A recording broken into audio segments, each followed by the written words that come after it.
Et récemment, très récemment, ça date de quelques jours, Michel Onfray a proposé un entretien à Michel Houellebecq. Donc les deux Michel se sont parlé dans la revue Front Populaire et j'ai trouvé le résultat passionnant, certains passages vraiment valent de l'or et j'en ai isolé deux. Alors le premier concerne la communauté chinoise et rejoint totalement ce que j'ai exprimé dans mon essai politique qui est sorti cette année aux éditions Alba Léon. 2027. Dans 2027, j'explique que si la Chine est évidemment un concurrent et même un adversaire potentiellement redoutable, eh bien la communauté asiatique et la communauté chinoise en France se comportent correctement et qu'ils sont en quelque sorte des modèles d'attitude à adopter lorsqu'on est un étranger sur le sol français et que cela doit être mis en avant constamment par la droite. Alors, les propos de Houellebecq rejoignent cette idée-là. Alors, je cite.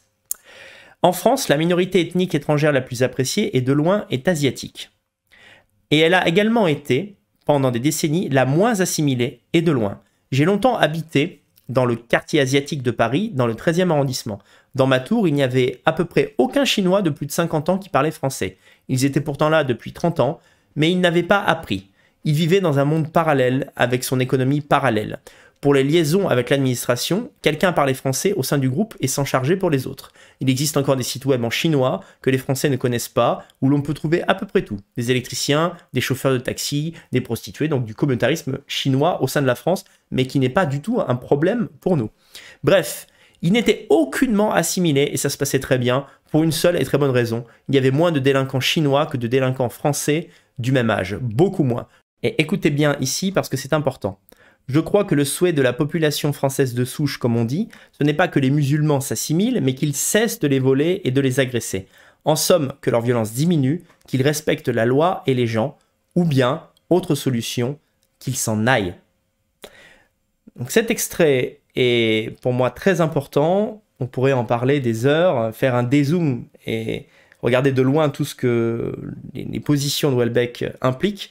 Mais ce que je retiens le plus, c'est que ce discours sur les Chinois et cette comparaison avec le comportement des autres communautés sur notre sol ridiculise la position, le postulat politique assimilationniste de la droite traditionnelle.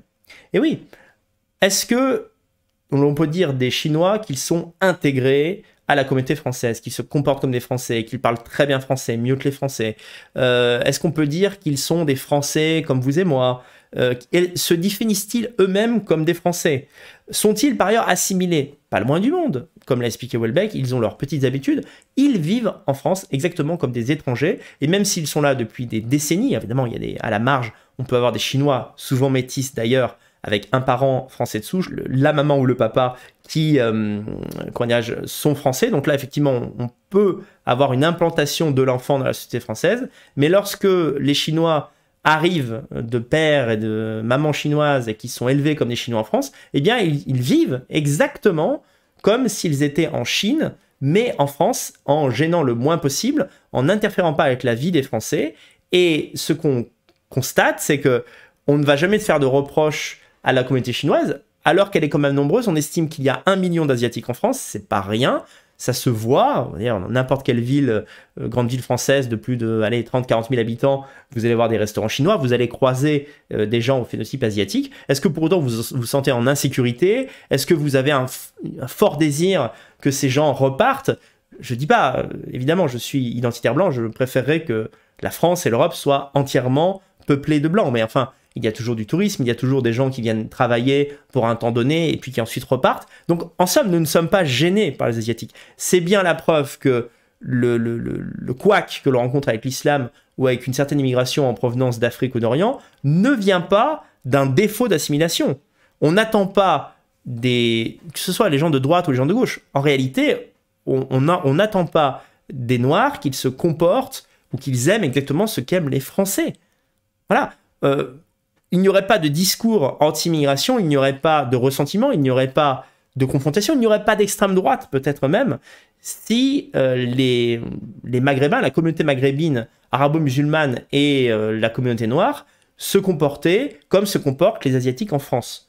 Donc, Houellebecq déplace le problème et dit non, la droite, il ne le dit pas comme ça, mais c'est ce qu'on retient de son discours. La droite ne doit pas dire aux immigrés, aux enfants d'immigrés, aux gens originaires, on va dire, de l'Orient ou de l'Afrique, vous devez vous comporter comme des Français et être plus Français que nous.